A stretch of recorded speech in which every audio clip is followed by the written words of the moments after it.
Lindsay Custodio, masalimuot ang kinahinatnan sa kamay ng kanyang pinakasalan.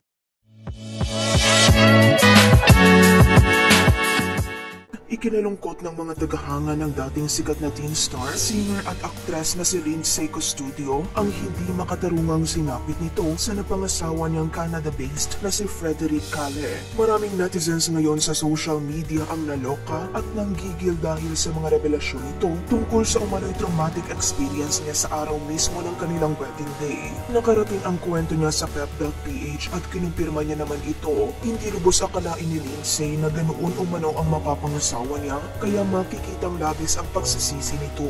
Kwento niya, pagkatapos umano ng seremonya ng kanilang kasal, noong May 13, 2022, pinilit siya nitong dumaan muna sila sa bangko para ideposito ang mga checkeng regalo bago pumunta sa wedding reception nila sa isang restaurant. Bukod sa palaisipan sa aktres ang inakto ni Frederick, pumunta sila sa bangko kahit suot pa nila ang kanilang wedding attire. Aniya, ginamit ng kanyang asawa ang credit card nito para bayaran ang mga gastusin sa wedding reception. Pero ang mga cheque at cash gifts na natanggap nila mula sa mga ninong at ninang ang ipinambayad daw ni Frederick. Kwento niya, nag-open kami ng joint bank account prior to our church wedding. Nag-insist siyang pumunta kami sa bangko after the church wedding ceremony. Ang mga cheque sa bangko na clear na at cash gifts ang ipinambayad sa credit card niya. Isa lang daw ito sa mga pang-aabusong sinapit niya, pero hindi niya raw naisip noon na red flag ang ginawa nito para sana maging maagang babala para sa hindi magandang kahihinatnan ng pagsasama nila. Hindi lubos akalain ni Lindsay na ang ibang babayad ni Frederick sa wedding reception ay mula sa mga natanggap nilang pera sa kasal. I was against it talaga. I was expecting na nag-offer siya ng kasal, so he should be prepared for it. Iaasa lang pala niya doon sa mga cash gifts sa kasal.